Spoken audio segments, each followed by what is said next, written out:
posterior a finalizar la clase se los mando.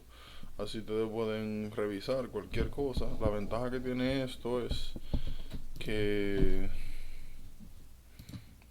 Drive, Meeting Recordings. La ventaja que tiene es que desde que usted entra aquí puede ver este asunto aquí mismo. Lo malo, como le dije, es que por alguna razón los últimos meetings, aún yo poniéndole la resolución al máximo, me está dando ese problemita. Me está dando este problemita de la calidad. Pero me pasa es con algunos videos. No sé exactamente cuál sea la razón de eso. Pero independientemente de lo que sea,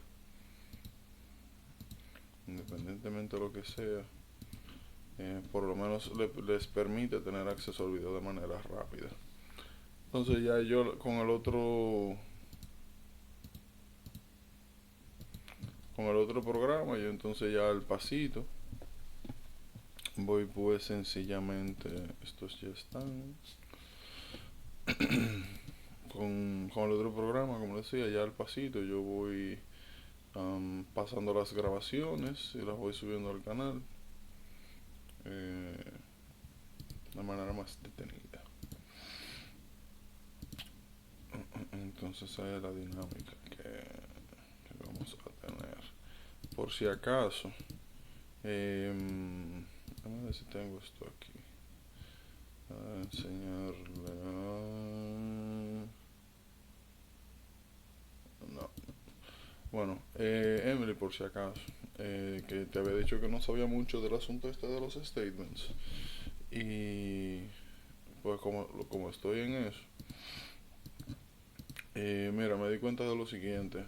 En el caso específicamente de los statements, del personal statement, hay muchas instituciones, hay muchas páginas, hay muchas compañías que ofrecen el servicio de hacerlo. Ahora bien, cuando yo me puse a revisar en general, me di cuenta de que,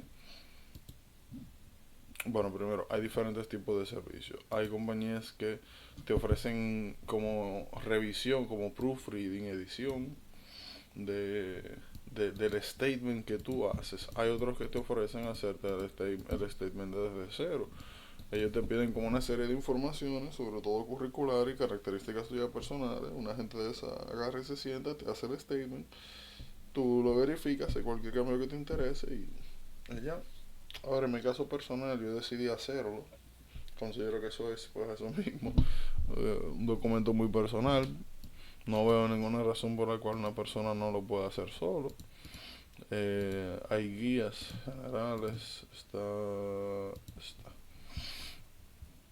Está esta. Eh, esta guía.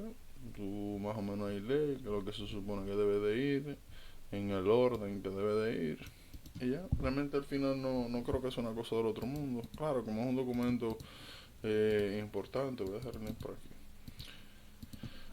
Como es un documento importante, tú quieres, y nosotros pues por mejor que hablemos inglés y demás, no es nuestra lengua nativa, eh, por lo que estamos bien pronos a cometer errores de sintaxis o sencillamente a no tener quizás el lenguaje más rico. Eh, yo creo que yo, como te dije, he decidido hacerlo yo personalmente y ya posteriormente buscar um, un servicio de edición. Pero lo voy a hacer, yo de hecho comencé a hacerlo ya. Lo tengo por aquí. Lo tengo por aquí. Eh, por si acaso, que me llegaste a preguntar y te dije, bueno, como no he chequeado eso, no tengo ni idea. Y lo que vi es eso. El costo de las ediciones, según vi, son como 100, $150. Y hacer que te hagan el statement completo y te lo revisen son como 400 y pico, casi $500, aunque depende mucho de, pues, de la um, pues del centro. Pero nuevamente yo no veo una razón por la cual una persona no pueda sentarse tranquilamente a hacerlo. Y nuevamente considero que es un documento súper mega personal, pero al final se trata de choices, de lo que cada quien quiere hacer. En fin. Y ya pues cuando vaya más adelante, pues les doy el update, más o menos para que tengan una idea sobre eso.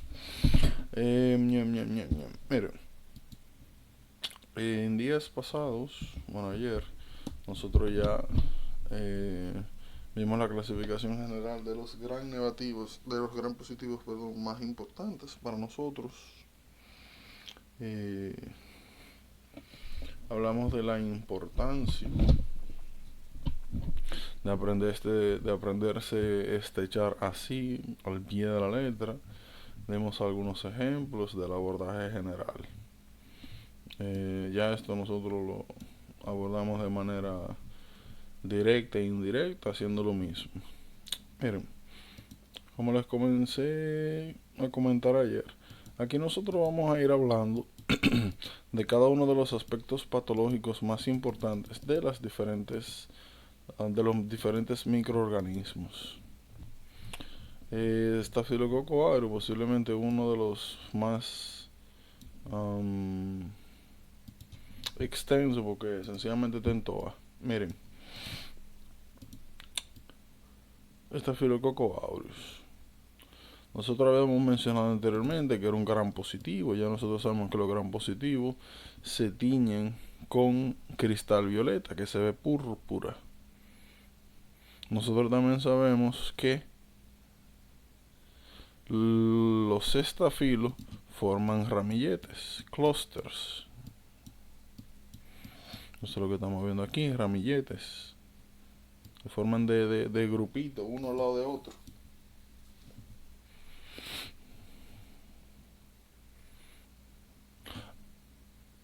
Anteriormente nosotros hablamos del protein E como un factor de virulencia. Ya nosotros vimos que el protein E se une a la porción FC de las inmunoglobulinas, inhabilitando el proceso de opsonización, dificultando el proceso de facilitación de identificación del patógeno frente al sistema inmune y por ende también fagocitosis. Muchos de los patógenos que nosotros vamos a ver son llamados comensales,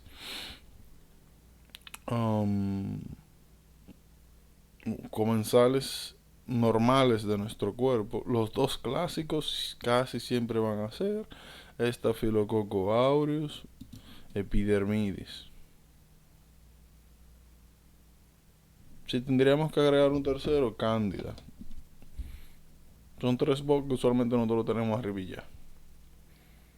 Es importante que puedan identificar las zonas.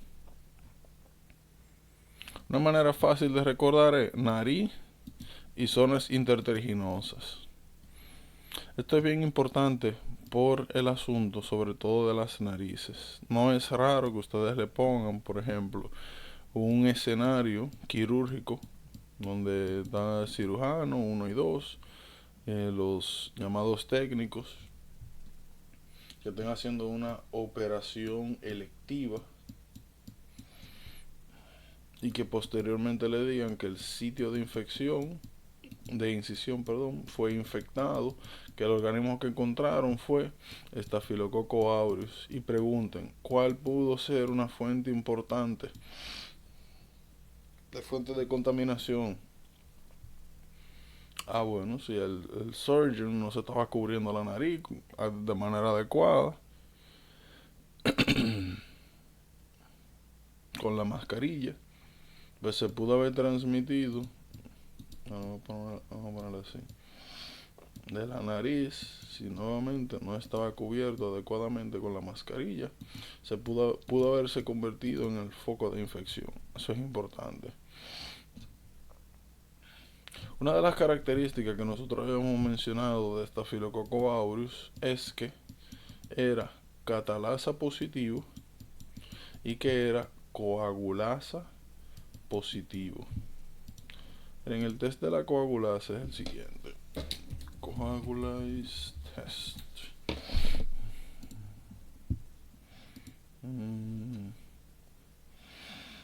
Mira acá. Se ve mejor.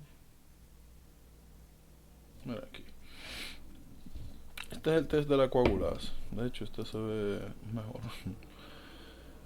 El test de la coagulasa consiste en uno agarrar un agar en medio pues líquido, dos agares en medio líquido, cultivar. Si ustedes ven que luego de un tiempo de colonización, o sea, usted inocula una bacteria y luego de que la bacteria crece y pues libera sus diferentes tipos de factores, enzimas al medio, si usted ve que ésta se endurece,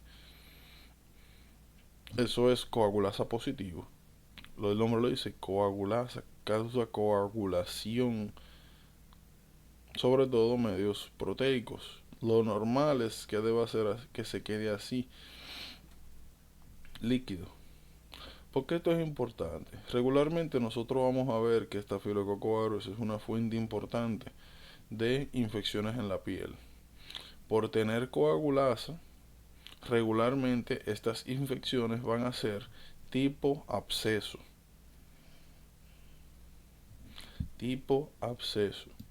Pero, como les mencioné ahorita, Staphylococcus aureus está en todas. Está en todas. Literalmente puede causar cualquier tipo de infección de cualquier órgano.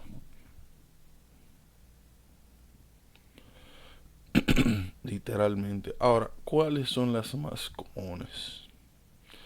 Acute endocarditis, infecciones de piel, sobre todo tipo abscesos. Un poquito más adelante, músculo esquelético, vamos a hablar de septic arthritis. Y es la causa principal de osteomielitis, sobre todo en niños que se caen y se pelan. Como ya sabemos que Staphylococcus aureus está en la piel, ese pelado sirve como fuente de penetración sistémica. Entonces, el Staphylococcus aureus entra a la sangre, eventualmente dando vuelta pues, en el lecho vascular sistémico arterial, llega a un hueso, osteomielitis. Esto es lo más común que van a ver en Staphylococcus aureus. Septic arthritis. La septic arthritis, por si acaso, ocasionada por Staphylococcus aureus, es una emergencia quirúrgica, porque aparte de tener catalasa y coagulasa positivo, el Staphylococcus aureus es colagenasa positivo. La septic arthritis es considerada una emergencia cuando es por aureus, porque literalmente si tú no agarras y metes ese septic arthritis, si tú no agarras esa articulación y la metes rápidamente a quirófano y abres e irrigas, debridas y comienzas a dar antibiótico, literalmente te licúa el cartílago articular, te lo vuelve un disparate, una emergencia. Esto es bien importante. Ahora, hay otras patologías que son más clásicas y específicas de Staphylococcus aureus. Ya nosotros hablamos del Toxic Shock Syndrome.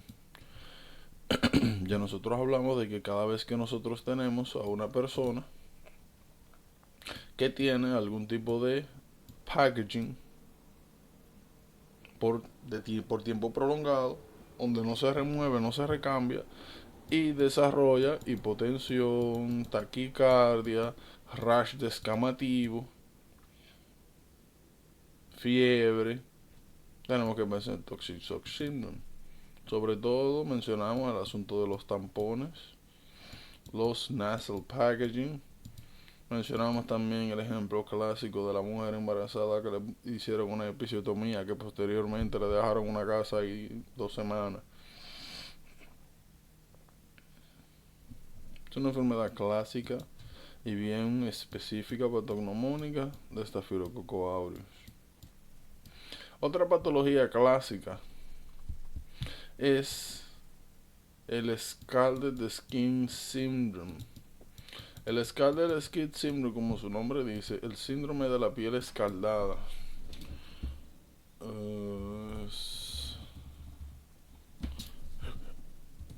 Miren, el síndrome de la piel escaldada,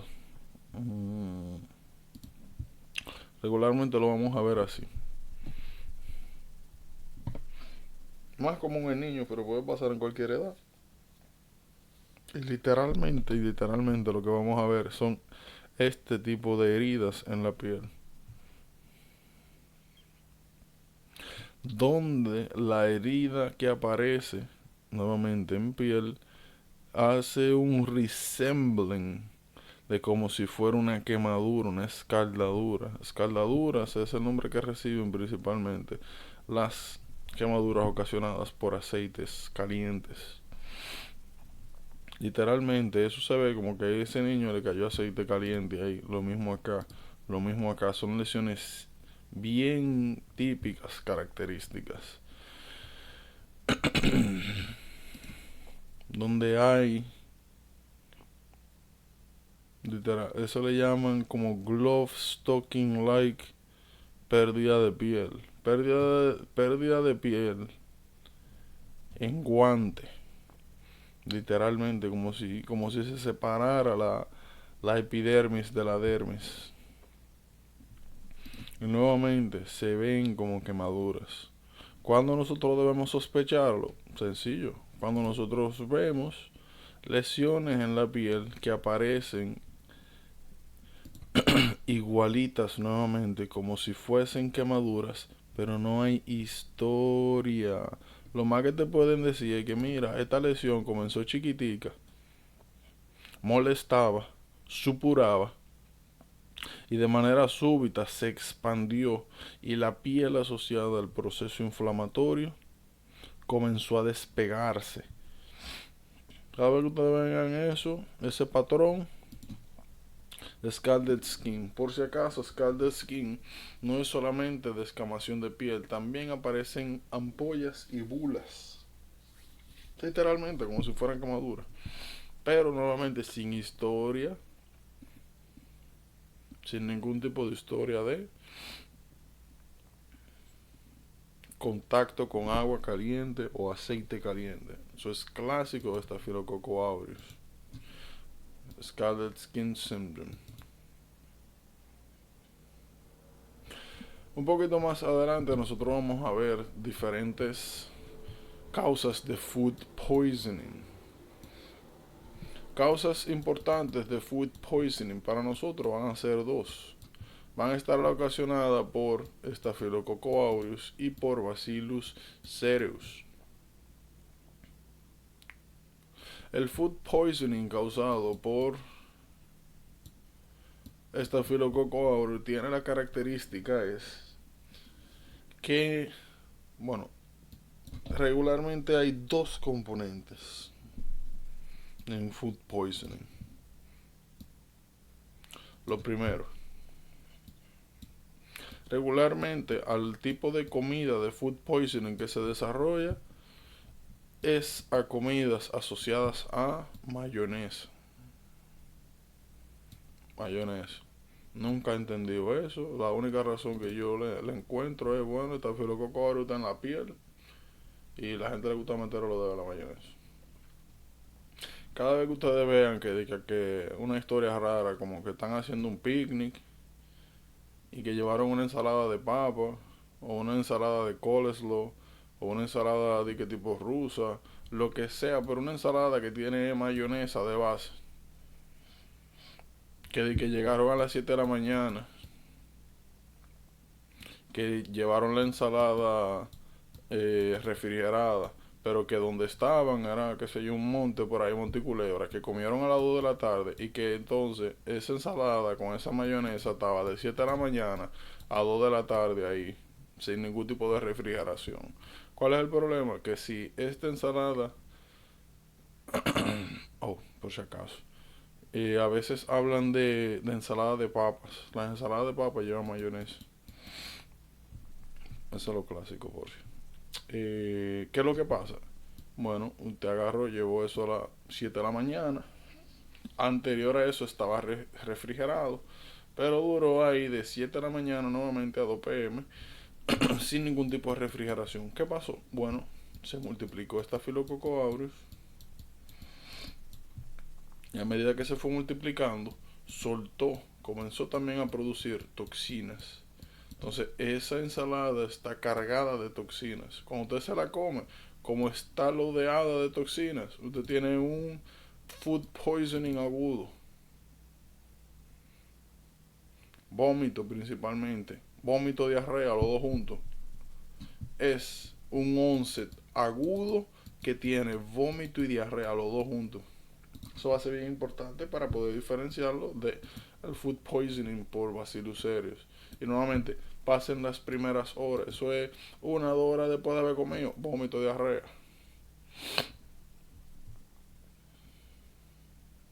Vómito, diarrea. Sencillo como es.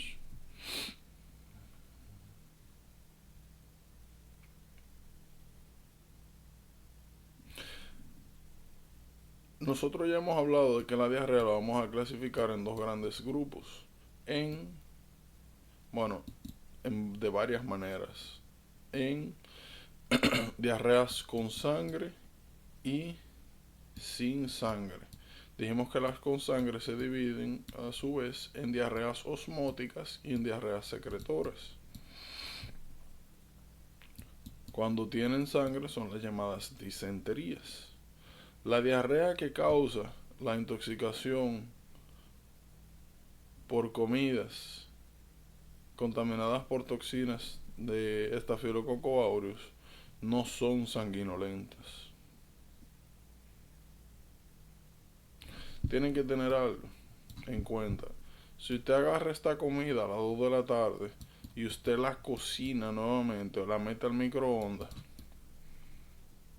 o hace lo que usted quiera con eso, independientemente de lo que usted haga, a menos que usted la mezcle con otra y disminuya la cantidad de toxinas, le va a dar su diarrea y vómito. ¿Por qué? Porque el problema no es la bacteria. La bacteria usted la mata cocinando. El problema es que ya para este momento esa comida está loaded con toxinas que son resistentes al calor, por si acaso. Eso es bien importante.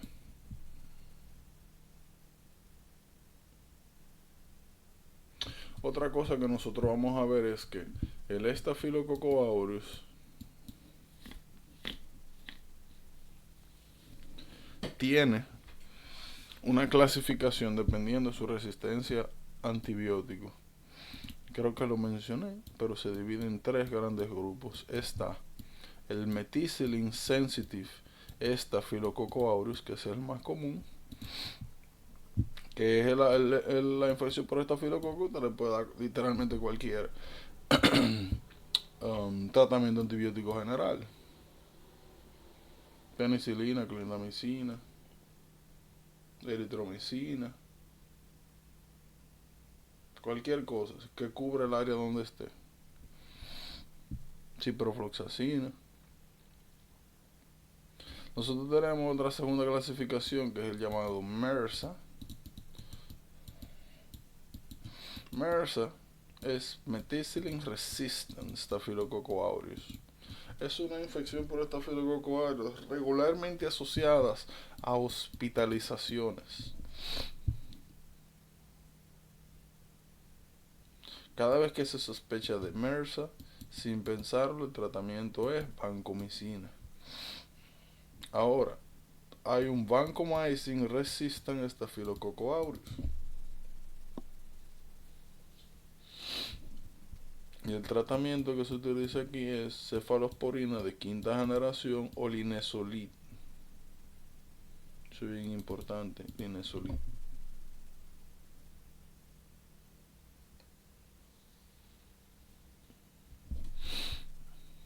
Los diferentes strains son importantes.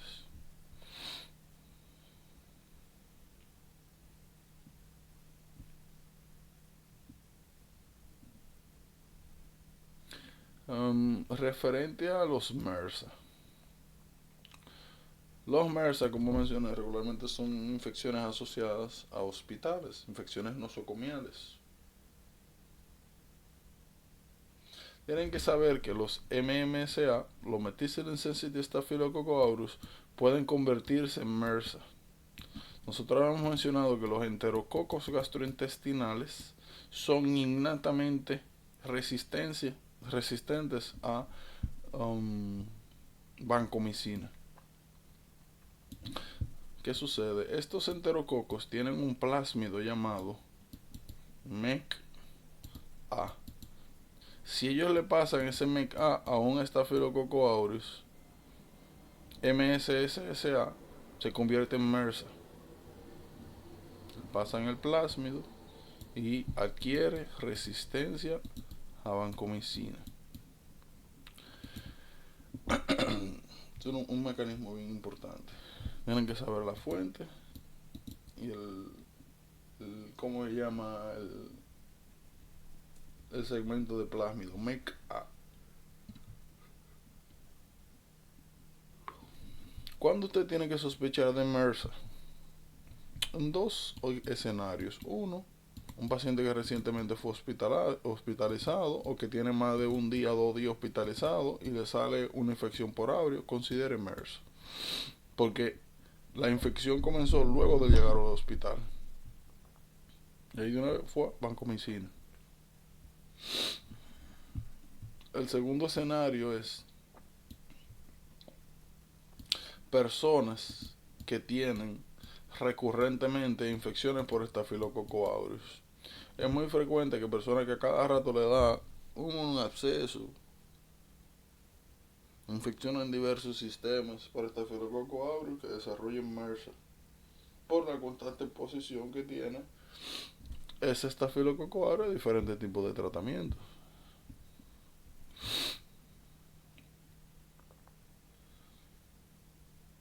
Cuando nosotros estuvimos hablando de factores de virulencia, mencionamos uno que era la capacidad de formar biofilm.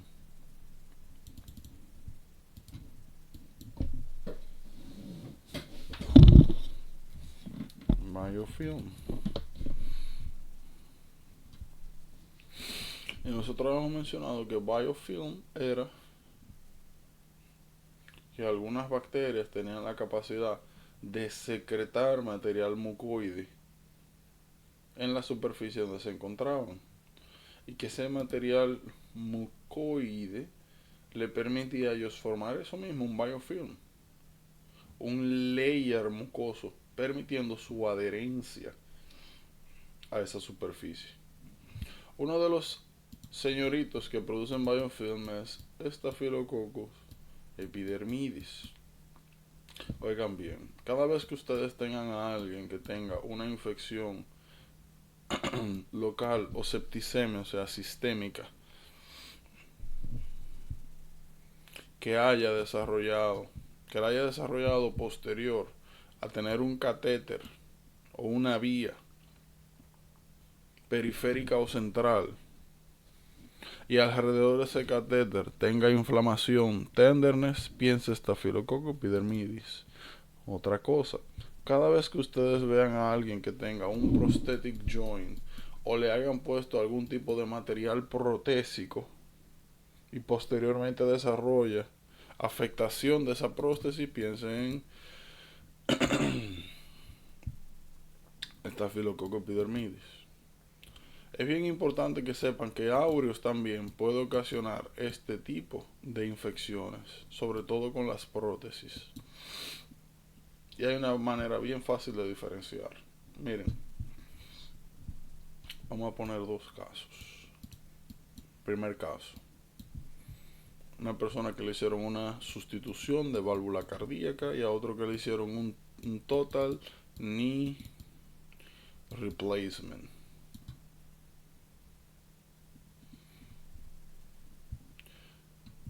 Independientemente de cuál sea la prótesis, oigan bien, nosotros vamos a dividir el outcome, el proceso de recuperación en 3 tiempos. Vamos a dividir los primeros 2 meses, 1 o 2 meses. Luego vamos a dividir de 1 a 2 hasta 6 meses. Aquí 3, 4, bla, bla, bla. De 3 a 6 meses. Y luego a más de 6 meses. Si la alteración o la infección aparece de 2 a 6 meses, piensen en Staphylococcus epidermidis. Si aparece en el primer mes o después de los 6 meses, aureus. Otra manera general, lo más importante es el lapso de tiempo. Ahora, hay otra manera de uno más o menos desarrollar una noción de quién puede ser, y es lo siguiente. Regularmente Staphylococcus epidermidis desarrolla infecciones de curso lento o de curso llamado subagudo. Por ejemplo, una persona que le hicieron un reemplazo valvular y se infecta por Staphylococcus epidermidis es una persona que dura 6, 8, 9, 10 meses sintiéndose mal, que le da una fiebrecita, se siente decaído, fatiga, fiebre bajita, aparece un nuevo murmur, como que se siente mal pero no tan mal. Eso es clásico de epidermidis. Cuando son causadas por aureus, las patologías infecciosas que se desarrollan son agudas, no son subagudas, son agudas. Subaguda es suave, lento, progresivo. Aureo, eso es un lío de una vez. Una endocarditis ahí como que te lo pone como que se va a morir ahí mismo.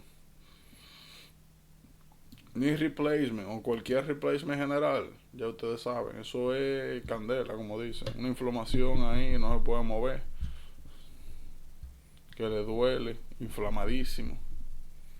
Es una presentación estrepitosa por todos los factores de virulencia que tiene este asunto. Que tiene el proteína, que tiene catalasa, coagulasa, colagenasa. Donde eso llega, acaba.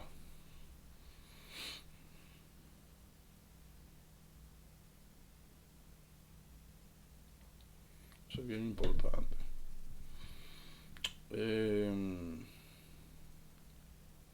Dame un segundito, déjame lavarme la cara, que parece que se me metió.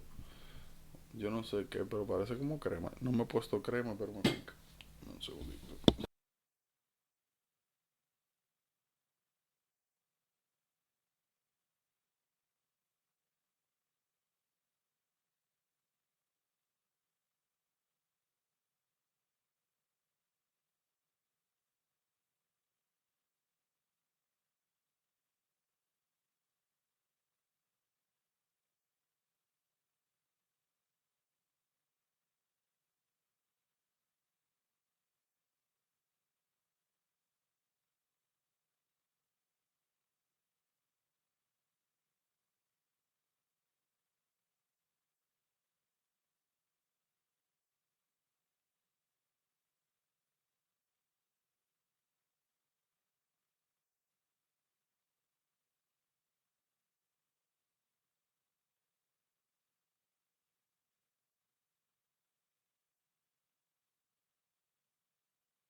Pues súper raro, yo con un ojo rojo ahí me pica. Para acá. Pues sí, entonces eso es lo que más nos interesa a nosotros aquí. ¿Tienen alguna pregunta de Aurus o de Epidermidis? Aprovechando, mm, aprovechando que hablamos de, miren,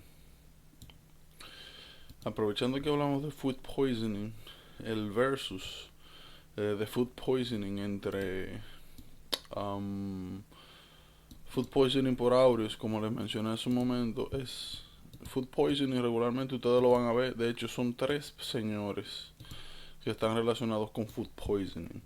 Aureus, ya hablamos. Cereus, cuando es por cosas que tienen, que son ensaladas o tienen mayonesa, o mayonesa o ensalada de mayonesa o de papas, piensen en Aureus.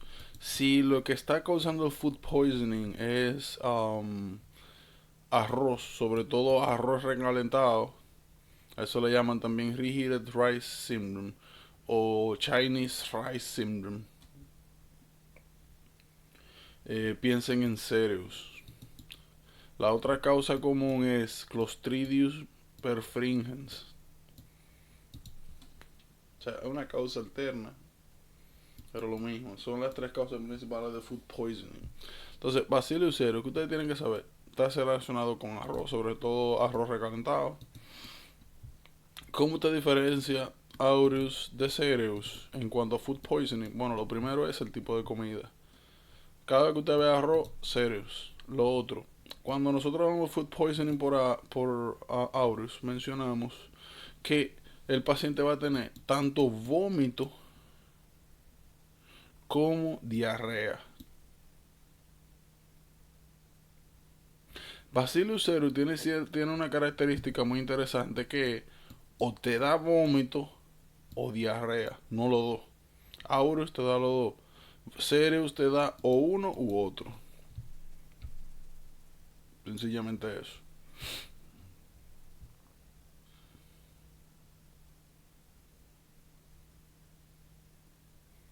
La otra diferencia general es que regularmente en Aureus, eso es, en la primera 2 horas ya, después de haberte comido el asunto, tú tienes síntomas.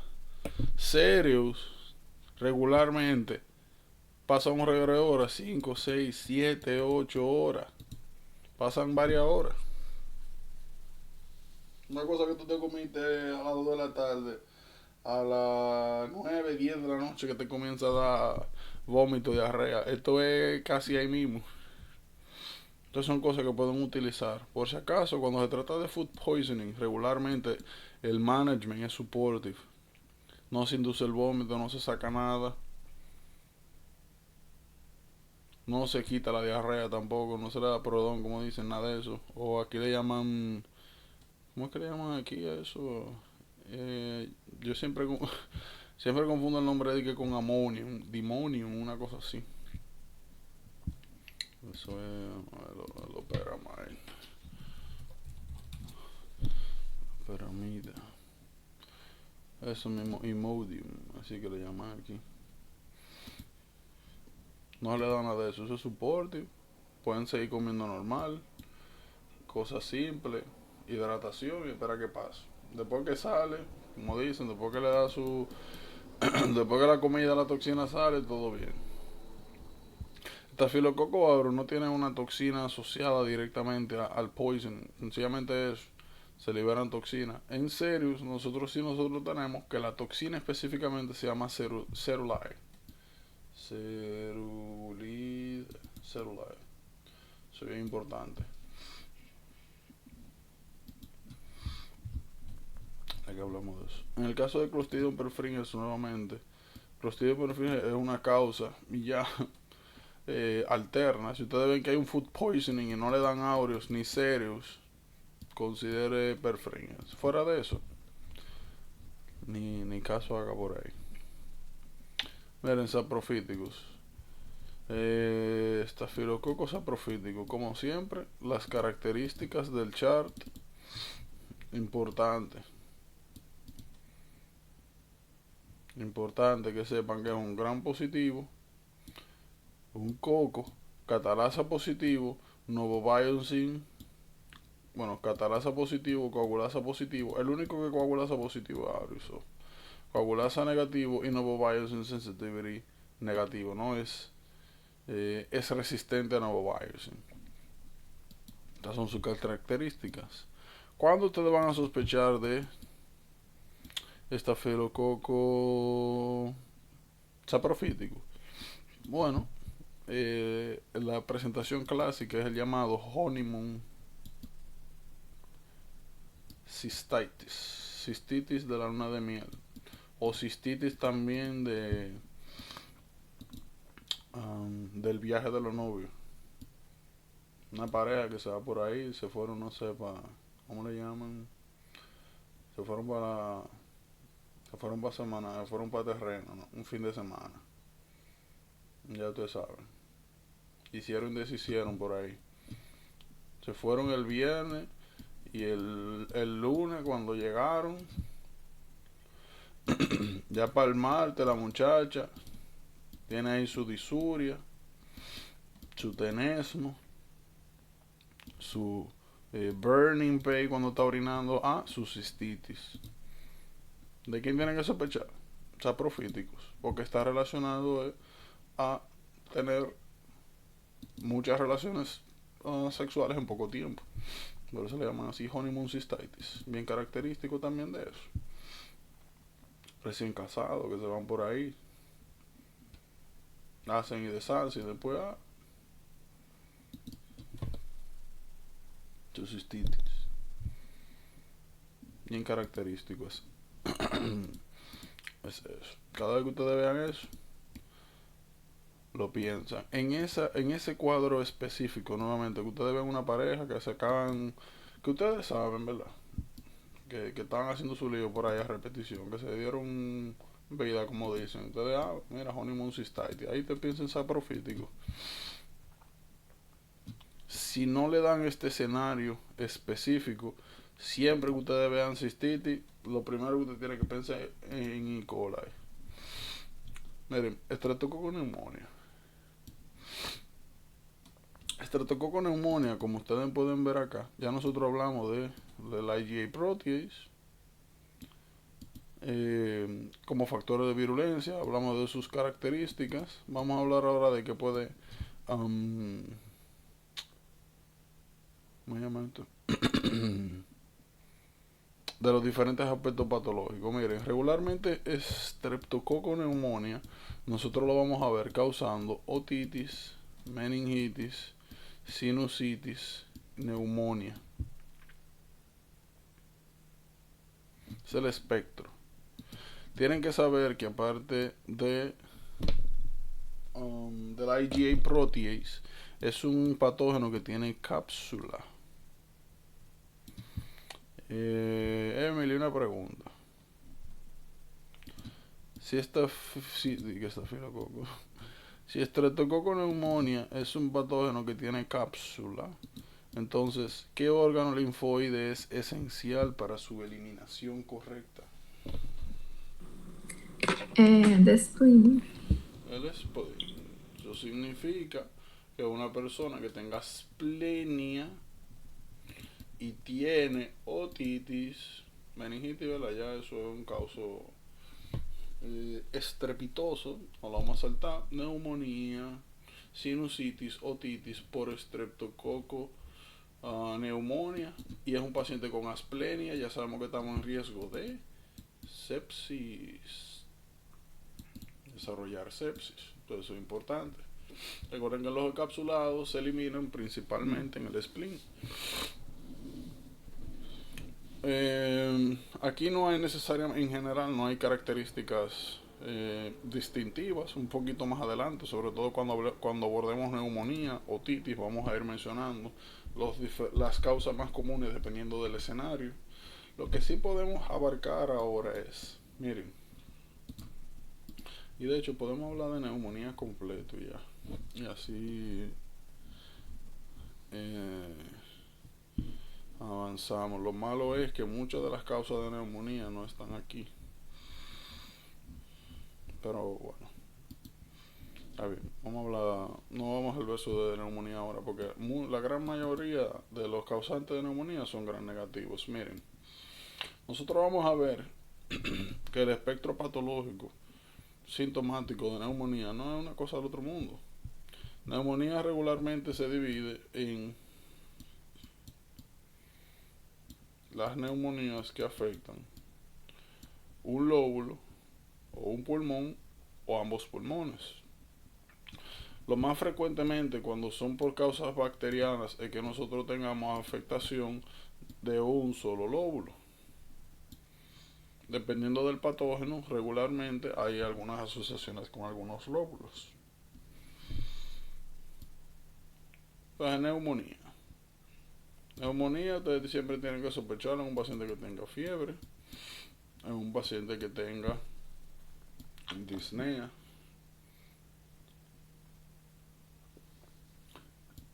en un paciente que tenga males, en un paciente que cuando usted percuta los campos pulmonares encuentra un área de consolidación, que en vez de usted escuchar un sonido timpánico encuentre un mate en los campos pulmonares. Eso es lo clásico de neumonía.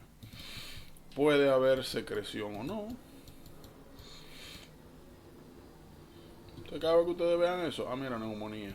Ahora, ¿cuándo sospechar de streptococcus pneumoniae? Cuando el esputo que sale es rusty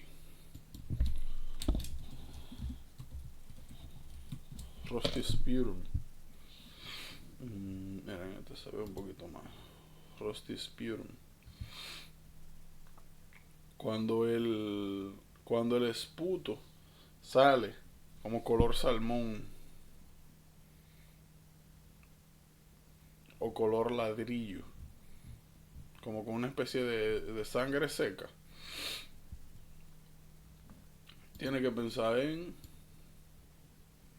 streptococcus pneumoniae como causa de este señorito por ahí. Recordar que es encapsulado, recordar que tiene IgA protease. Ya nosotros vimos que la IgA protease lo que hace es que protege de la neutralización de la IgA a Streptococcus pneumoniae. Por eso es que vemos que neumonía, sinusitis, otitis, que principalmente ataca mucosas.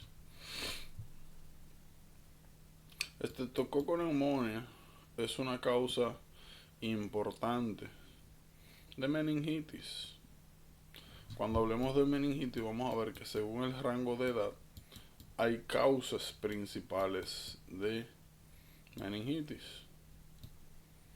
Pueden considerar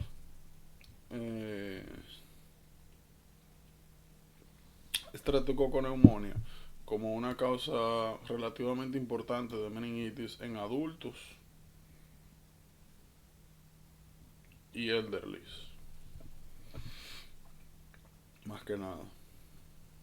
Aquí regularmente lo que ustedes van a ver en adultos y en elderly es Neisseria meningitidis, Streptococcus pneumoniae como causa de meningitis.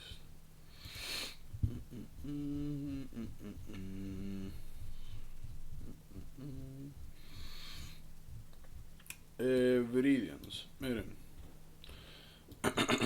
Viridians también tienen la capacidad, son una serie de box que tienen los viridians, de producir biofilm. El caso clásico de viridians es, bueno, o caries, el clásico, causante de las caries, placa y caries dental. Y el otro es una endocarditis subaguda secundario a una persona que tiene procedimientos dentales y que de base tiene alguna anomalía estructural cardíaca. Cada vez que una persona tiene una anomalía estructural cardíaca, sobre todo una valvulopatía, y se va a hacer cualquier procedimiento dental, desde lo que le llaman, desde una profilaxia hasta la remoción de un diente,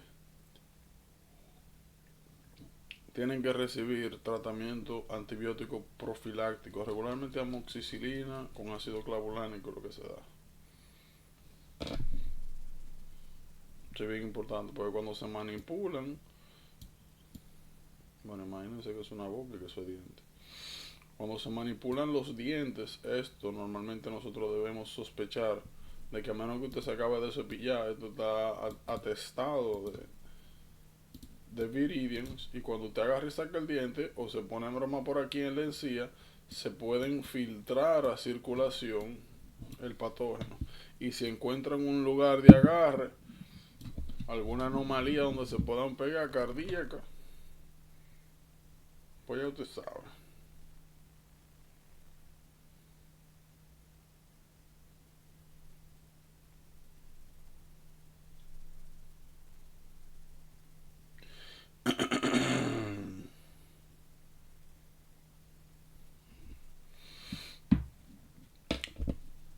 Viridians en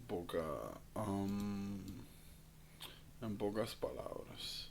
Cuando nosotros hablemos de sepsis, más adelante y endocarditis, vamos a ver algunas consideraciones. Pero ese tiene que ser el,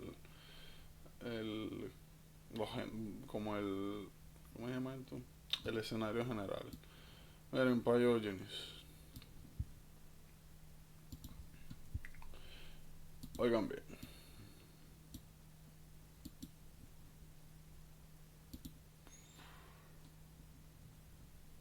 Estreptococo. Ya nosotros sabemos que los estreptococos forman cadenas, chains.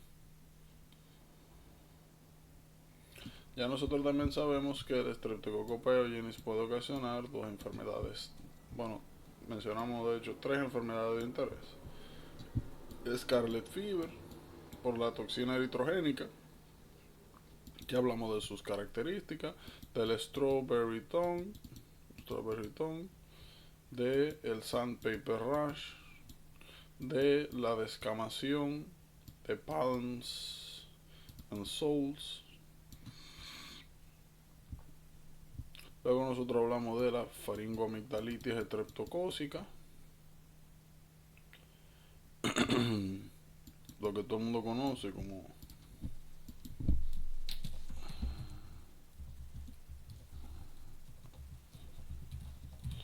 amigdalitis por este asunto, todo el mundo la conoce, ¿verdad?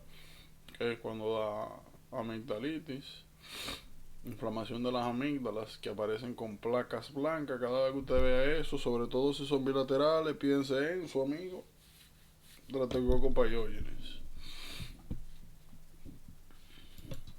Miren, el Streptococcus pyogenes cuando causa amigdalitis, sobre todo si es en niños, puede tener una complicación que es post-streptococcal glomerulonefritis, afectación de los glomérulos, una especie de síndrome nefrítico secundario a la infección, sobre todo si es recurrente, de las amígdalas. No se preocupen, Renato, vamos a hablar bien de eso. La otra patología que nos interesa a nosotros es rheumatic fever, que ya nosotros mencionamos, habíamos dicho de que el Streptococcus pyogenes en su membrana tiene una proteína llamada proteína M, y que esa proteína M, a través de un proceso llamado molecular mimicry, se parecía mucho a algunas proteínas cardíacas. Y por eso podemos desarrollar rheumatoid fever, que es una enfermedad autoinmune secundaria a la infección estreptocócica por pyogenes, sobre todo amigdalitis. Eso es bien importante. En estos días también nosotros mencionamos los indicadores de infección de pyogenes. Mencionamos ASO y mencionamos también DNASA. DNASA principalmente. Esos son los que más se utilizan, clínicamente hablando. Un poquito más adelante, miren, cuando nosotros entremos a dermato vamos a hablar de impetigo. Vamos a ver que impetigo se divide en dos grandes grupos, en impetigo ampolloso y no ampolloso. ¿Qué es lo que a mí me interesa que sepan? Que que el no ampolloso puede estar ocasionado por Pyogenes o aureus y el buloso siempre está ocasionado por aureus. No me preocupen en dermato, vamos a hablar de eso, pero sí me interesa que sepan que el post-streptococcal glomerulonefritis puede pasar tanto a las personas que le dan amigdalitis por Pyogenes como los que presentan impétigos e infecciones de piel por el mismo poco. Es importante.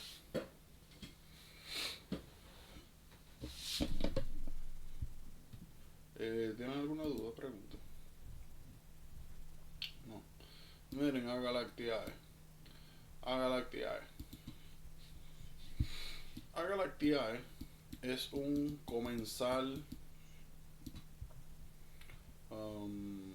normal, frecuente de las vaginas y de los anos. De hecho, es tanto así que a las mujeres embarazadas, bueno, cuando entremos a UBI, nosotros vamos a ver que dependiendo del número de semanas en los chequeos prenatales hay una serie de pruebas que se hacen. En un embarazo que ha tenido un curso normal,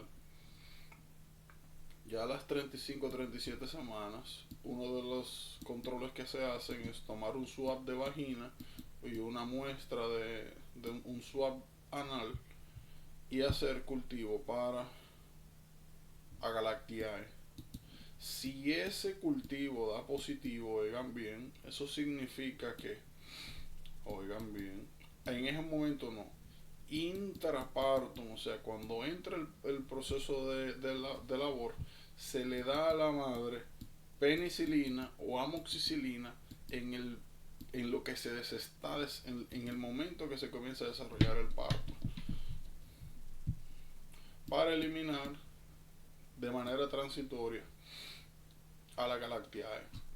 Esto se hace porque el Agalactiae es una fuente importante de meningitis neonatal.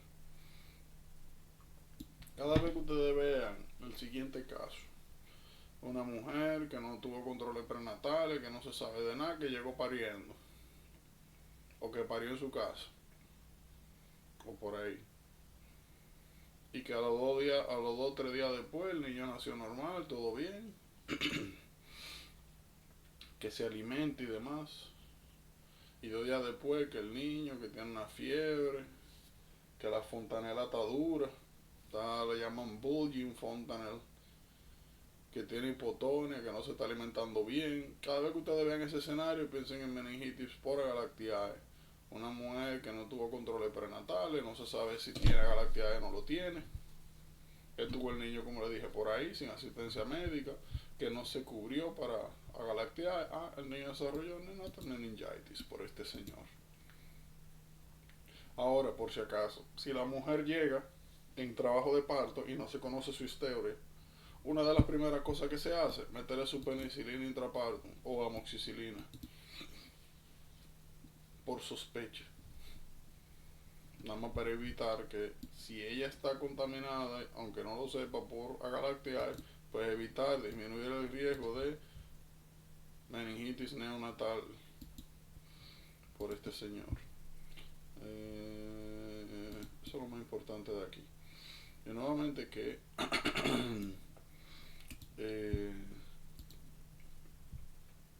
que recuerden eso.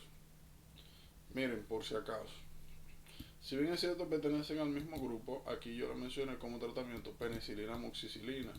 Regularmente cuando ha habido alguna historia de alergia a penicilina, lo que se utiliza es amoxicilina. Amoxicilina. O sea, se lo digo porque aquí lo que ustedes tienen es, ¿dónde está? Ampicilina. Pero ampicilina es equivalente a penicilina.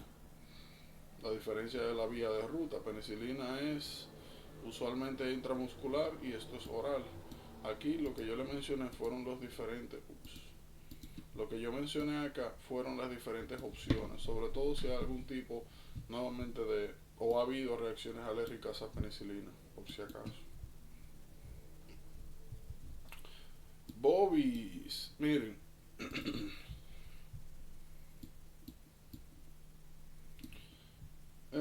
ese bovis. Ese bovis es bien importante. Vamos a tener nuestro tiempo de endocarditis infecciosa. Pero miren, cada vez que usted tenga un paciente con fiebre, con fatiga, con disnea,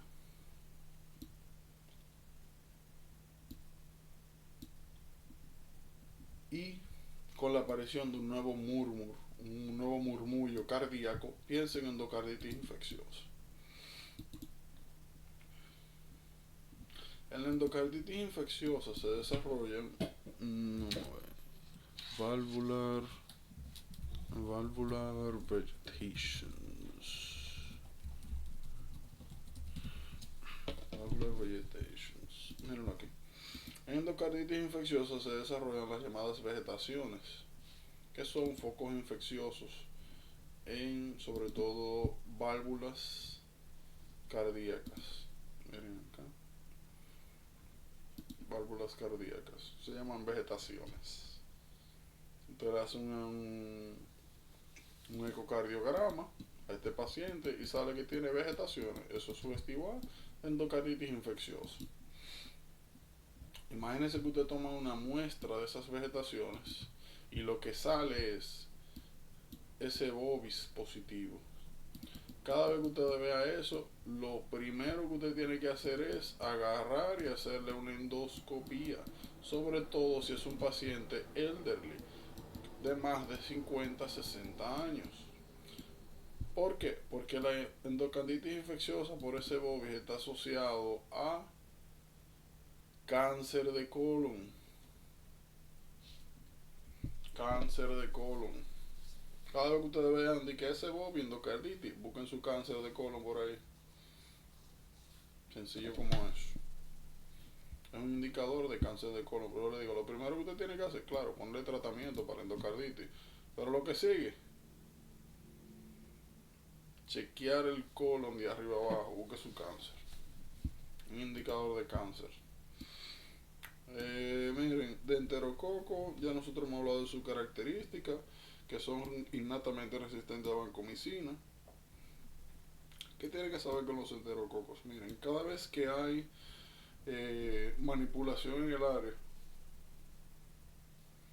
sobre todo con manipulación me refiero a procedimientos gastrointestinales, eso mismo que mencionamos, endoscopía, cirugías y demás, existe el riesgo de que si usted causa un disruption en el lumen intestinal, en el epitelio intestinal que mantienen esos enterococos fuera, pues pueden causar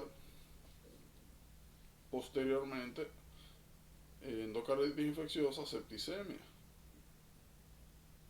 Ahora, también en el medio del handling,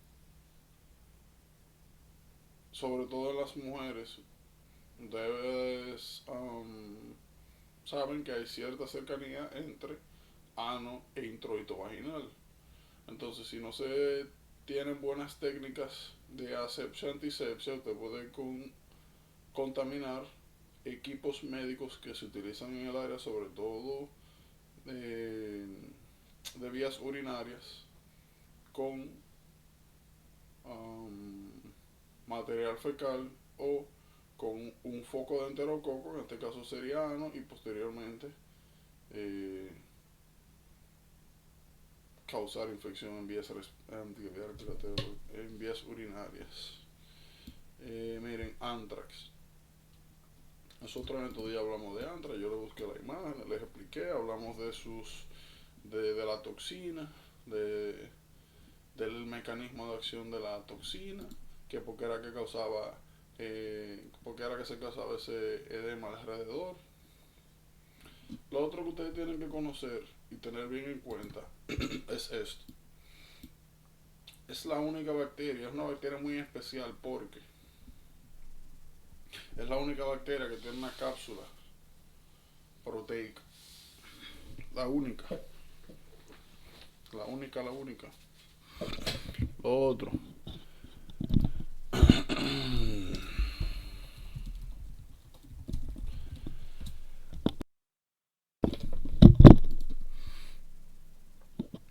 Miren, a ver, uno de los hallazgos bien comunes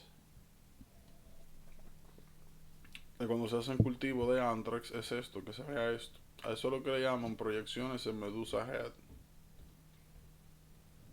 Bien característico también de anthrax. ¿Qué cuidado usted tiene que tener aquí? Bueno, que ustedes le pueden poner un caso de anthrax, ya sea cutáneo pulmonar, vamos a hablar del pulmonar ahora, y le pregunten por cuál es la característica de su cápsula, que es bien diferente, o que le digan que hicieron un cultivo de la lesión y que salió el signo del Medusa Head, o que las colonias que salieron tienen parecen un nido de serpientes. Ah, mira, eso es anthrax.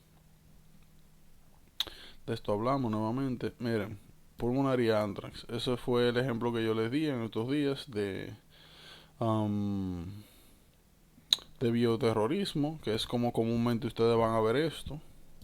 Ahora, hay un segundo caso.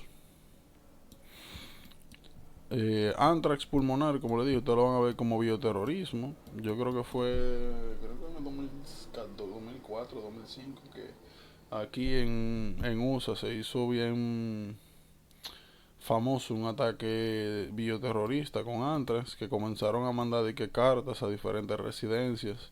Las cartas estaban vacías, o sea, los envelopes estaban vacíos y lo que tenían dentro era Anthrax. Entonces, todo el que estuvo expuesto a esos envelopes inhalaron la cepora y la gran mayoría murió.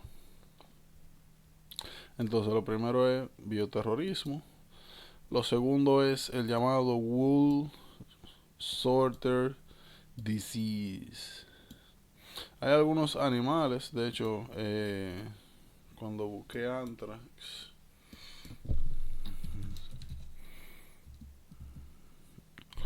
life cycle, cuando buscamos anthrax en estos días, por atrás habían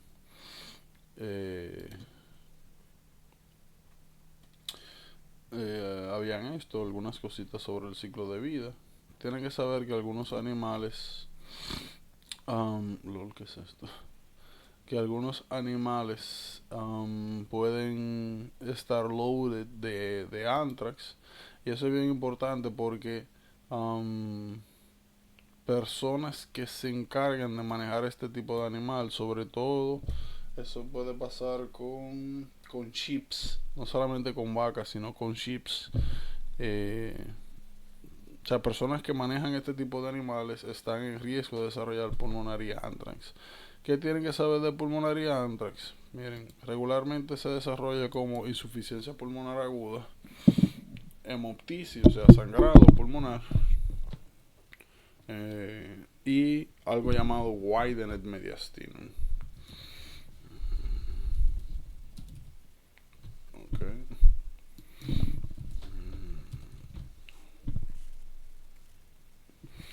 Miren, déjame ver dónde está esto. Mírenlo ahí. Widened mediastinum. Chest X-ray. Aunque aquí no esté, cada vez que ustedes vean este tipo de cosas, tienen que venir a buscarlo. Para que sepa que lo que es. Y cuando ustedes le digan, mire, que llega un tigre por ahí con esta vaina y el tigre trabaja con chips o vaca, le digan, ah, mira. O no, que diga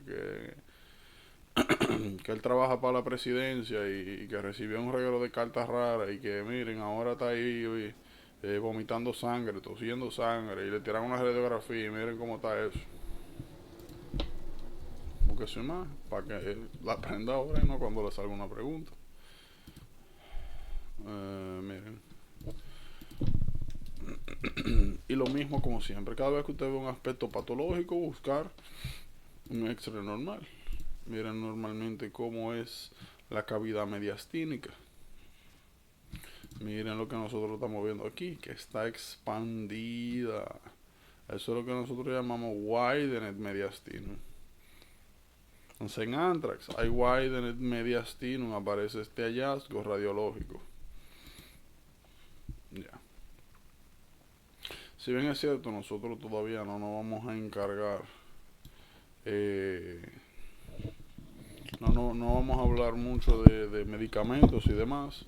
Cada vez que ustedes vean que hay un tratamiento profiláxico, sobre todo, Eso es importante. Porque cuando eso significa que cada vez que usted diagnostica a alguien con anthrax, ya sea skin o pulmonar, significa que todo el que tuvo alrededor de esa persona, o si fue asociado a algún animal, todo el que tuvo alrededor de ese animal tiene que recibir profilaxis, tenga o no tenga síntomas. Serio, ya hablamos. Clostridium.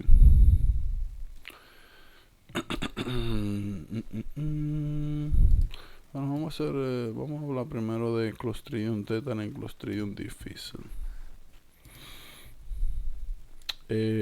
¿Preguntas?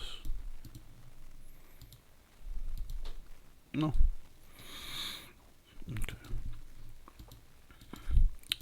Yo creo que ya de todo hablamos un poquito, ¿verdad? Yo creo que nosotros hablamos ya de esto, hablamos de las células de Renshaw, de que ambas toxinas causaban un disruption del sistema de los SNERs, que era un sistema proteico que nos permitía a nosotros la liberación de vesículas en el sistema nervioso. Nosotros ya vimos que el problema con la tetanoplasmina es que están las interneuronas, los llamados Renshaw, que dijimos que los Renshaw cells secretaban glicina y secretaban también GABA, inhibidores. Entonces la tetanoplasmina lo que hace es que bloquea la inhibición de las interneuronas de Renshaw en las astas anteriores, que son motoras, y por eso ocasionaban contracciones musculares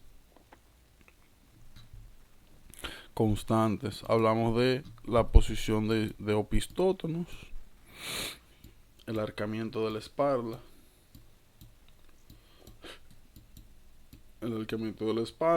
hablamos de la llamada rizos sardónicos, del lockjaw por contracción del macetero. Hablamos de los tipos de parálisis, que esta era espástica y que esta era flácida. Hablamos de que aquí hay que tener cuidado con la miel y recién nacidos, con niños. Hablamos también de que las esporas del Clostridium botulinum no solamente se transmiten por soil, por contacto con piso, tierra o miel, sino que también pueden ser pasadas a través de aire. Mencionamos California, me parece que Carolina del Norte y también Arizona son sitios que tienen los niveles más altos en los states de toxina de botulismo en el aire. Entonces eso es bien importante. Y dividimos la infección en niños y en adultos. Lo que mencioné hace un momento es principalmente en niños. En adultos hablamos de las conservas o de latas de comida en lata que no fue correctamente tratada. Y nuevamente hablamos de la parálisis flácida.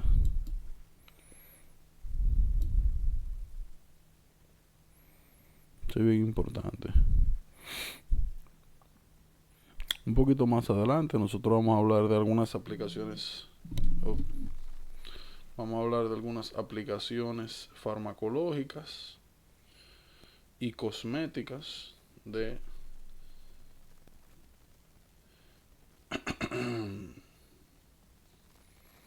aplicaciones nuevamente en tratamiento y cosméticas de toxina botulínica.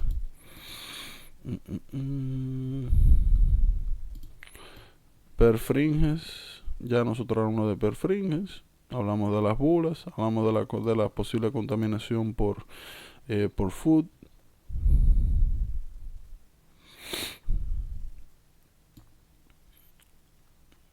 Hablamos de las posibles causas, cirugías, traumas penetrantes. Esto pasó ya. Sí.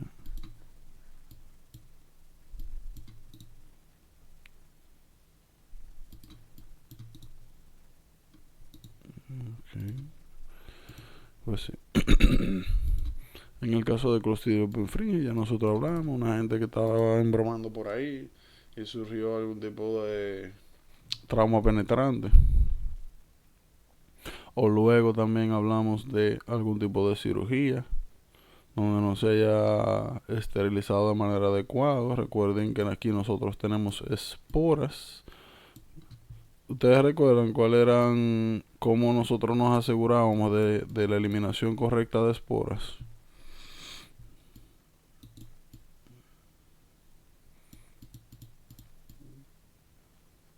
¿A qué método había que someter el instrumental general, sobre todo quirúrgico, para asegurarnos de que las esporas son eliminadas? Ahora calentarlo a 121 grados Celsius por 15 minutos. ¿Perdón? Calentarlo a 121 grados Celsius por 15 A minutos. más de Ahora. 121 grados Celsius por 15 minutos por lo Ah, menos. ok. 15 minutos. Entonces, cuando no hay un correcto proceso de esterilización, como mencioné, secundario a... ¿Qué? Parece que van a hacer algo ahí. Denme un segundo.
Pues sí, una pregunta.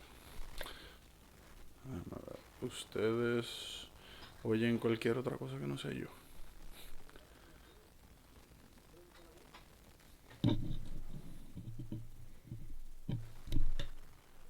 A ver. No, ok. Porque parece que iban a comenzar a hacer algo ahí atrás. Y pues les dije que me dieran un chance. Parece que el vecino va a arreglar algo atrás, pero en fin. Si escuchan cualquier cosa fuera de lugar me avisan. Yo creo que me muevo para allá atrás y ya. Para me avisan. En fin.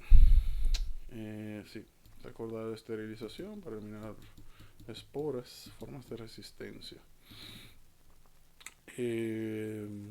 Aparte de esto, lo mencioné ahorita sobre el food poisoning. Lo que tienen que saber de el food poisoning son dos cosas. A diferencia del food poisoning por Cereus y Aureus, aquí nosotros, la característica principal, ok, me imagino que eso sí se está oyendo, ¿verdad? No, eso.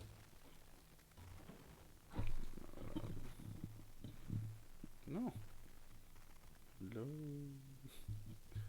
me imaginaré que no. Imaginaré que no. Ah, está bien. Sí, pero yo lo que hice fue que bajé aquí el threshold. Así que mira, esto mismo. Qué buena es la ciencia. Y entonces, nosotros habíamos visto en Cereus que era o vómito diarrea, en Aureo que era vómito diarrea, que aquí era en las primeras horas, que aquí regularmente era 5, 6, 7, en las primeras 5, 8 horas que aparece. Pues la característica principal en Perfringens es que aparece ya literalmente mucho, mucho, mucho, mucho después. Pero nuevamente, no es que esta sea una causa principal. Yo le dije, solamente consideren Perfringens si le están hablando de food poisoning. Y no hay ni cereus, ni arroz, ni papa, ni ensalada rara, ni mayonesa de por medio. Sencillamente eso. Ya de las toxinas habíamos hablado también. Miren, C. diff. C. diff nos va a dar a nosotros una patología que vamos a ver realmente en detalle un poquito más adelante en gastrointestinal, y sobre todo cuando entremos un poquito más a fondo en antibióticos. Clostridium difficile es usualmente, ustedes, yo, todo el mundo tiene C. diff. Ya no es raro que nosotros tengamos C. diff. El detalle es que C. diff regularmente está controlado por nuestras bacterias intestinales. Nuestras bacterias intestinales compiten por, por lugar, por espacio en el tracto gastrointestinal. ¿Qué sucede? Luego de que nosotros damos antibióticos, sobre todo antibióticos de amplio espectro, nosotros podemos, de manera secundaria, como efecto adverso de este antibiótico, eliminar parte importante de las bacterias gastrointestinales. Si se reduce a manera importante estas bacterias, nosotros podemos entonces dar paso a que el C. diff colonice de manera exagerada el sistema gastrointestinal. Y el problema es que en esa circunstancia se vuelve patogénica, causando el llamado pseudomembranous colitis. Pseudomembranous colitis. La característica principal de pseudomembranous colitis,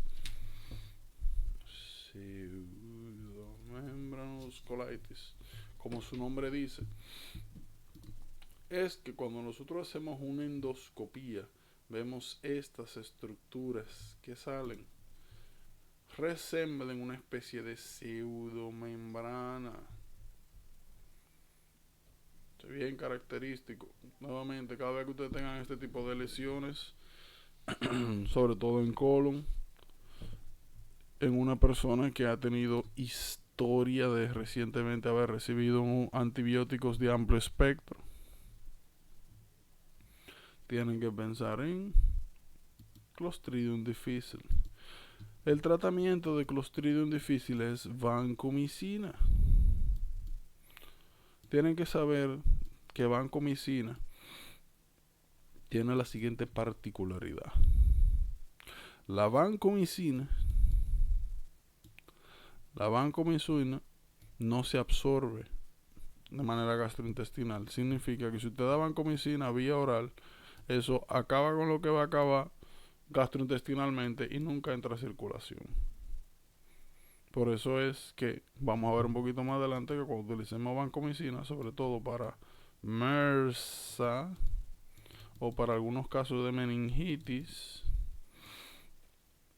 cuando estemos utilizando el llamado tratamiento empírico de meningitis, tenemos que dar la vancomicina no vía oral, sino vía intravenosa. Eso es importante. Como mencionamos, pseudomembranoncolitis sale luego de la utilización de antibióticos de amplio espectro. El antibiótico que más se relaciona a este es la utilización de clindamicina. PPI, por si acaso, es proton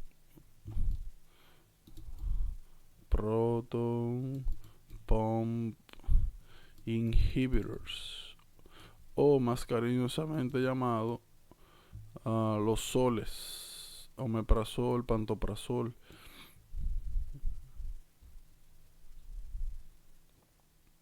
Esto es un factor de riesgo de utilizar PPI más antibióticos de amplio espectro.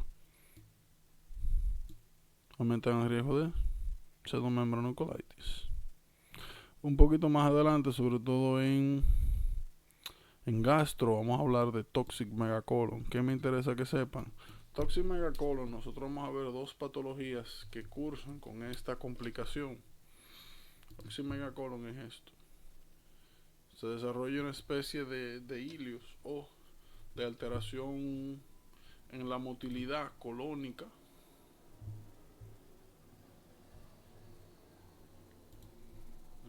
Esta me gusta más.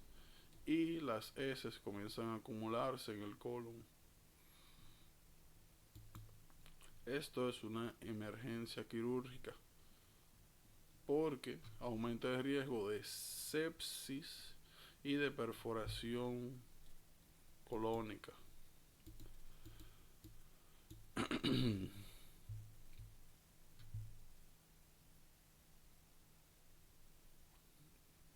Esa es la complicación. En la otra patología donde vamos a ver megacolon, bueno, van a ser dos. Van a ser ulcerative colitis y el otro se llama Hirschsprung disease. Este lo vamos a ver en gastrointestinal y este lo vamos a ver en OB, sobre todo.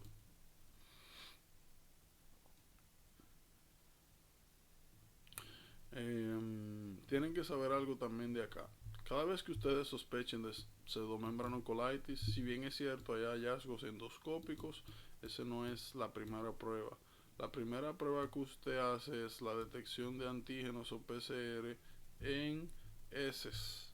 Si esto da positivo o si da negativo, pero igual es muy sugestivo este diagnóstico, ahí usted podría pensar hacer una endoscopía.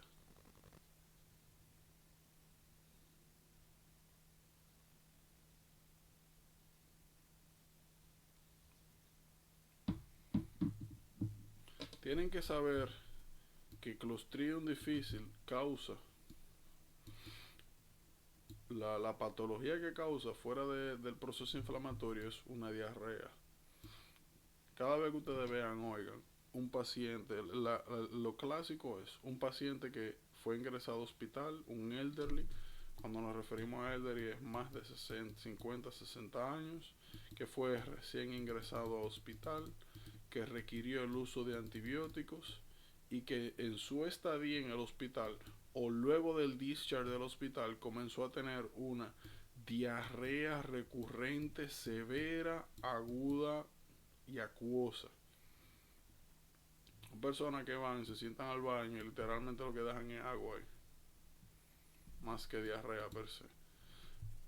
Si usted ve que elderly, como vimos, que utilizó algún tipo de tratamiento de amplio espectro y que estuvo hospitalizado, todos esos son factores de riesgo. Si usted quiere ahí, le agrega el asunto este del PPI. Era bien común en elderly. Diarrea acuosa, no hay sangre. Eso es bien importante. Por si acaso, cada vez que alguien es diagnosticado o incluso hay sospecha de C. diff, cada vez que se entre a esa habitación hay que ponerse equipos de protección para evitar el spreading de C. diff. Lo que se utilizan es guantes y un gown. Y estos deben ser utilizados y reemplazados cada vez que se entre o sale del sitio.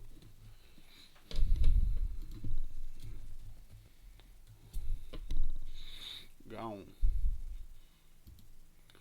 Cada vez que se va a entrar en un área donde se sospecha que alguien tiene C. diff, hay que mascarilla y cositas estas no, pero sí hay que ponerse guantes y un gown.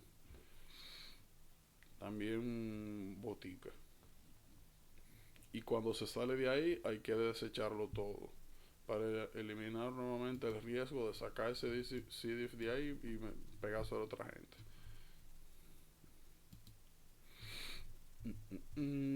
Difteria. Miren. Bueno, ¿tienen preguntas hasta ahora? ¿Todo bien? Miren, Corynebacterium difteria. Miren quién está aquí. Hace un momentito nosotros vimos bueno, streptococcal, Pyogenes, tonseo. Miren aquí.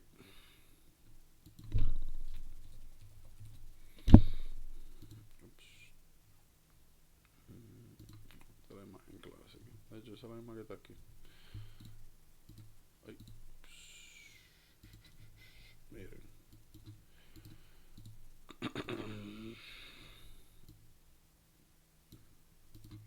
Miren ahí.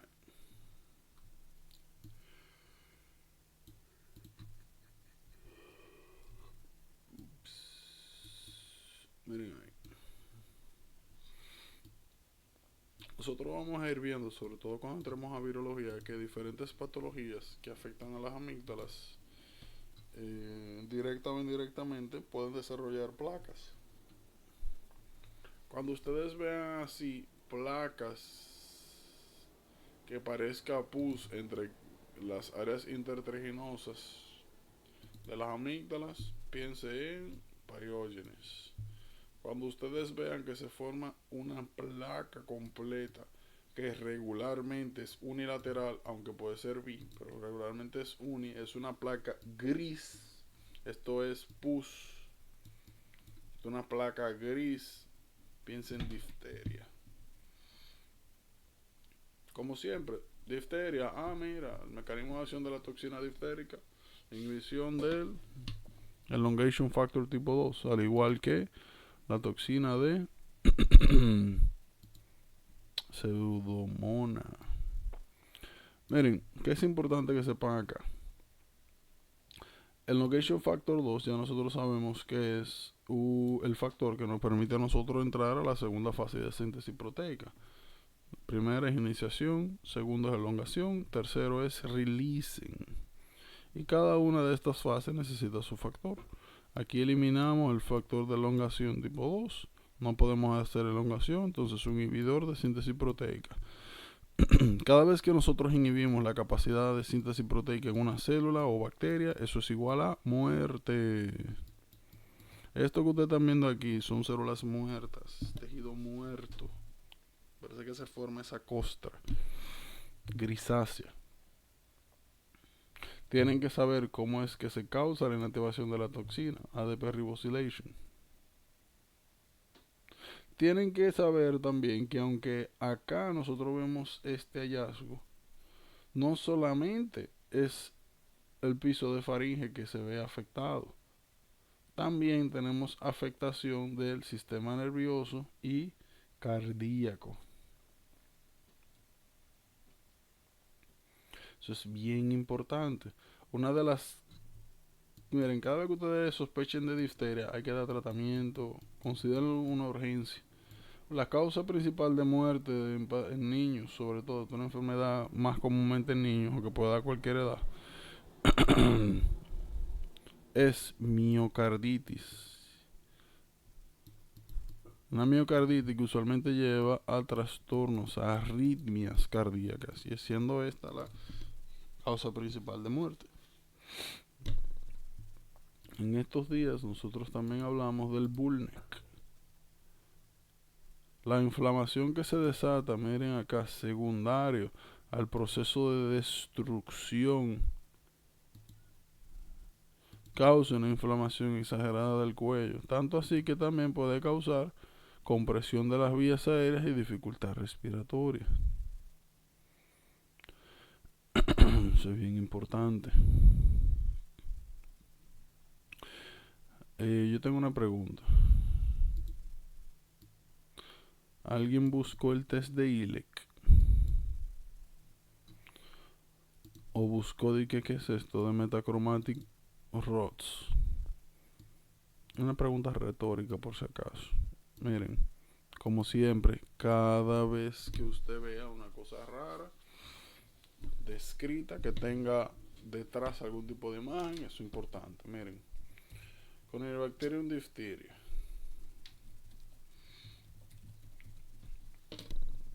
miren aquí.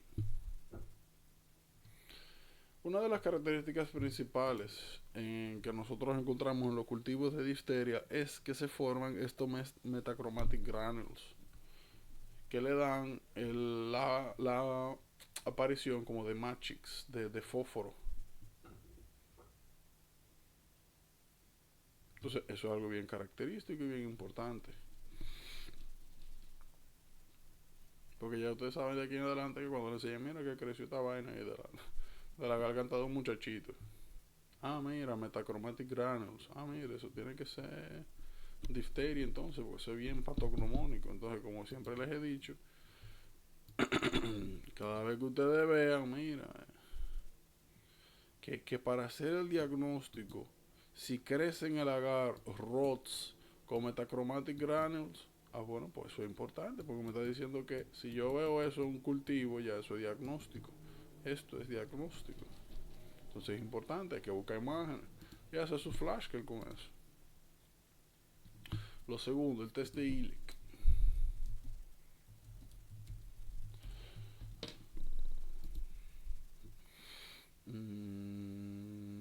Este me gusta. En el test de ILIC.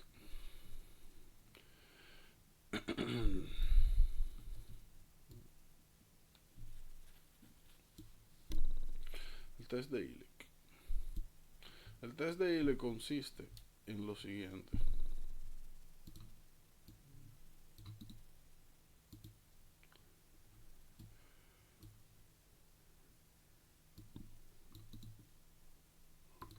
Miren, ¿qué es lo que nosotros estamos viendo aquí? Nosotros tenemos un Petri, un dish aquí. Nosotros tenemos un dish.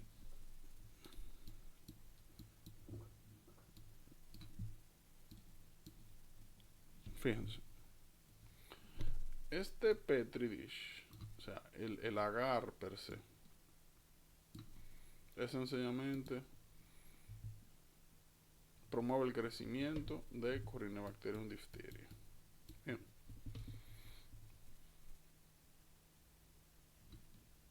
Estas rayitas de acá, esta y esta, representan colonias de bacterias. Aquí yo agarré, hice un inóculo de bacteria y aquí hice otro inóculo de bacteria. De manera perpendicular yo paso un papel de filtro que tiene antitoxina. Antitoxina. ¿Qué sucede? Cuando yo pongo este papel, la antitoxina comienza a difundir al agar. Comienza a difundir al agar. ¿Qué sucede? Esta bacteria que está aquí es Corynebacterium diphtheria. Y la bacteria ya nosotros sabemos que produce la toxina diftérica. Cuando las bacterias que yo pongo acá comienzan a producir toxina diftérica, también difunde al agar, porque eso es lo que hace la bacteria. Entonces, ¿qué es lo que nosotros estamos viendo aquí? Se forman unas estructuras visibles lineales en el sitio donde chocan las toxinas con las antitoxinas. Se forman aquí inmunocomplejos. Las inmunoglobulinas se unen a la toxina y precipitan aquí. Por eso ustedes están viendo que se forma como una especie de X. La antitoxina de aquí, como dije, comienza a difundir hacia abajo, choca con la toxina que está produciendo la bacteria, se forman inmunocomplejos, inmunocomplejos, inmunocomplejos. Esta bacteria de aquí no es difteria. ¿Por qué? Porque no se forman estructuras alrededor en forma de X. ¿Por qué? Porque los anticuerpos de aquí no están chocando, no están encontrándose con ninguna toxina. Entonces es el test de Ilek.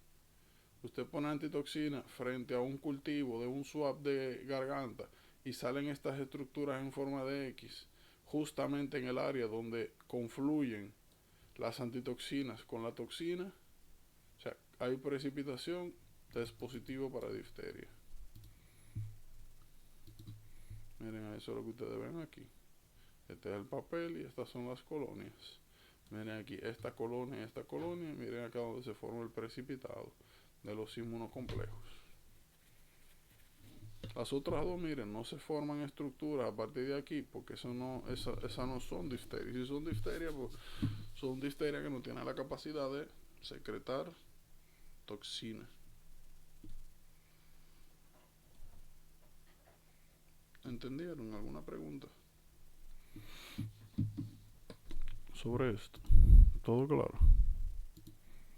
Ya ustedes saben lo que son los metachromatic granules, ya saben lo que es el test de Ilek y su importancia al momento de cuando nosotros hablamos de difteria. Es importante. Un poquito más adelante nosotros vamos a hablar de vamos a tomar algunas consideraciones con algunas patologías, por ejemplo. Y eso lo vamos a ver sobre todo cuando lleguemos a Haemophilus influenzae. Vamos a ver que cada vez que alguien le dé Haemophilus influenzae, una de las primeras cosas que nosotros vamos a buscar es ¿lo vacunaron o no lo vacunaron? Para saber qué tipo de hemófilo es que está causando la patología. Algo también pasa aquí.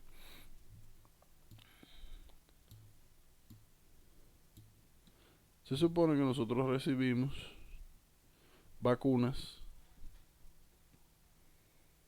para tener cobertura sobre difteria. Que le da difteria porque no se vacunó.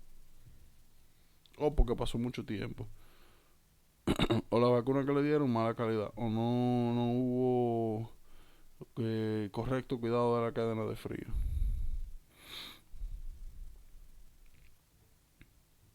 Como hemos hablado, cada vez que nos mencionan una bacteria y nos mencionan un tipo de cultivo que tiene características patognomónicas, eso es importante. ¿Por qué? Porque a ti te pueden poner una pregunta con esta lesión y preguntarte dónde cultivamos eso o cuál es el componente o cuál es el color de la colonia que saldría si yo cultivo esto en un agar. ¿Cómo yo lo identifico según características microbiológicas? O interprete un test de Ilek.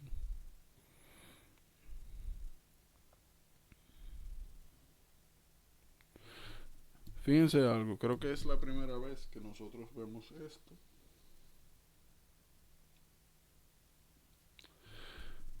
Tratamiento de difteria, luego de que ya está, eliminar la bacteria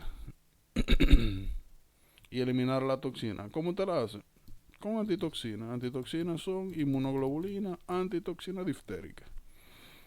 O sea, significa entonces que la antitoxina se puede utilizar tanto para el diagnóstico en el test de Ilek como parte del manejo. Entonces, el concepto de antitoxina es importante acá. Y nuevamente, no es la bacteria directamente que hace algo, es la toxina. Miren, listeria. Hay algo que se denomina en general los llamados delimits. Delimits. Delimits. Delimits son pues las carnes de los diferentes, de lo que le llaman delicatessen. Qué importante que sepan acá, miren. Mujeres embarazadas tienen que evitar delimits y tienen que evitar un pasteurized dairy products, o sea, cosas derivados de lácteos no pasteurizados y delimits. Y delimits, tienen que evitarlo. Esa es la recomendación general. Porque el listeria tiene la capacidad de que pueda atravesar la barrera hematoplacentaria. O sea, la mamá puede pasarle al producto, al feto, al embrión, dependiendo de los weeks. Listeria.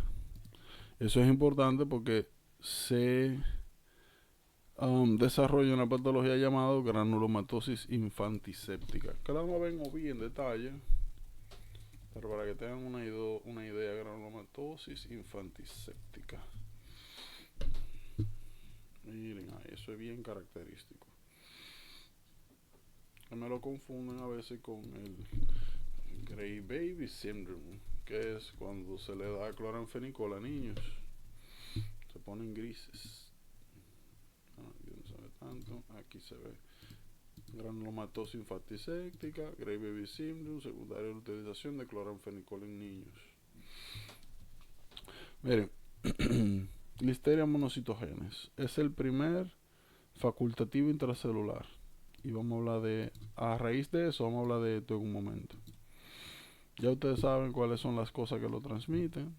Cold delimits, un pasteurized daily products. Cuando ustedes tienen bacterias o patógenos que se transmiten a través de algunas comidas o de algunas sustancias convencionales, suelen también preguntar eso. Te ponen el caso clínico y te preguntan, por ejemplo, cómo esta persona pudo haber evitado la patología que tiene. Por ejemplo, aquí, una mujer embarazada con el niño que desarrolla granulomatosis infantiséptica, que ella debió haber evitado, que cómo esto no ocurre. Bueno, que no hubiese comido delimits, o que hubiese recibido educación en no consumir delimits, o de que leche sin pasteurizar, y que no, que esa muchacha tenía un antojo de boruga y le dio para allá, y después el muchacho granulomatosis infantiséptica. Miren, es algo que es bien importante acá. El asunto principalmente del cold delimits es porque a este patógeno les gustan las temperaturas bajas. Hay algo en su fisiopatología que es único y bien interesante. Miren, esto es una célula. Esto es otra célula. Como mencioné en su momento, es la primera vez hasta ahora que vemos un facultativo intracelular. Esta es una célula. Nosotros estamos viendo que la listeria tiene la capacidad de moverse dentro de las diferentes células. Y eso le permite protección. Porque si tú no estás aquí afuera, es más difícil que te eliminen tú estando dentro de una célula. Tienen que saber que la listeria tiene la capacidad de pasar de una célula a otra. O sea, de aquí, esta de aquí puede pasar para acá a través de estas colas. Estas colas son actina. Cuando nosotros entremos a músculo esquelético vamos a conocer actina miosina. Vamos a ver que ambas son proteínas contráctiles. Entonces es importante eso. Ahora, esta característica de que es una bacteria que tiene motilidad nos va a dar un hallazgo interesante.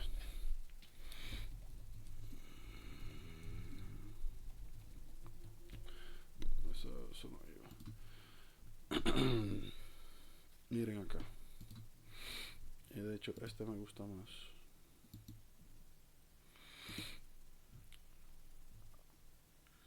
Bueno, vamos a ponerlo general. Motility test. Miren aquí. Aquí nosotros tenemos dos ocasiones dos circunstancias de interés. Miren la primera. Aquí yo agarré, inoculé esta bacteria aquí.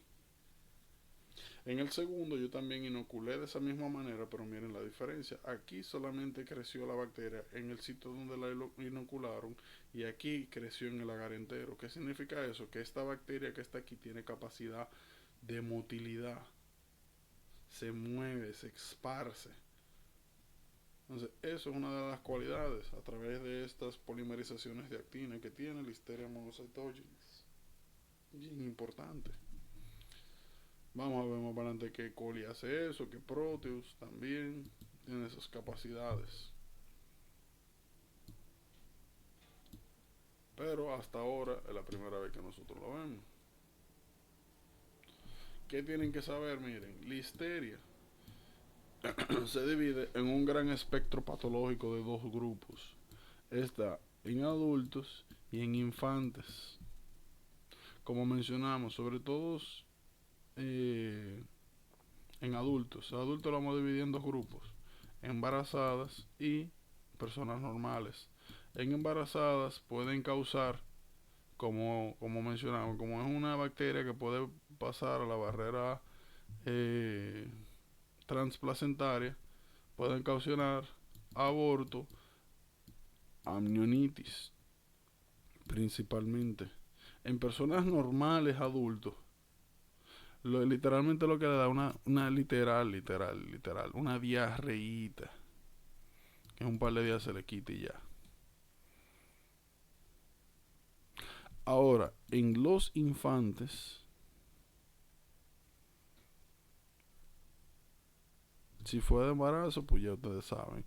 Ahora, en los infantes, ya si da al final, ya cuando se está teniendo parto, entonces lo que da es granulomatosis infantiséptica. Listeria causa algo bien interesante y es que vamos a ver cuando hablemos de meningitis un poquito más adelante que neonatos y elderly, personas de más de 60 años, cuando tienen meningitis, al tratamiento empírico se agregan ampicilina, que es tratamiento de listeria, y es para cubrir por listeriosis, porque son relativamente prevalentes. Es relativamente prevalente esta patología en esas personas, en esos grupos de edades sobre todo. Así que eso es importante. Y ahí mencioné el tratamiento, ampicillin. Nuevamente, cuando hablemos de meningitis y tratamiento empírico, vamos a entender un poquito más eso. Entonces, ¿tienen alguna pregunta de lo que hemos visto hoy? No. Mañana, ¿verdad? Este versus y seguimos para adelante. Me le ponen mucha atención a tuberculosis, que eso es tuberculosis primaria, secundaria. Que de hecho ayer cuando estuve rotando vi algo interesante aquí. No se preocupen, mañana yo les hablo de eso. Con un test de tuberculosis, el que llaman gamaferón. Déjenme convertir no. Déjenme parar esto.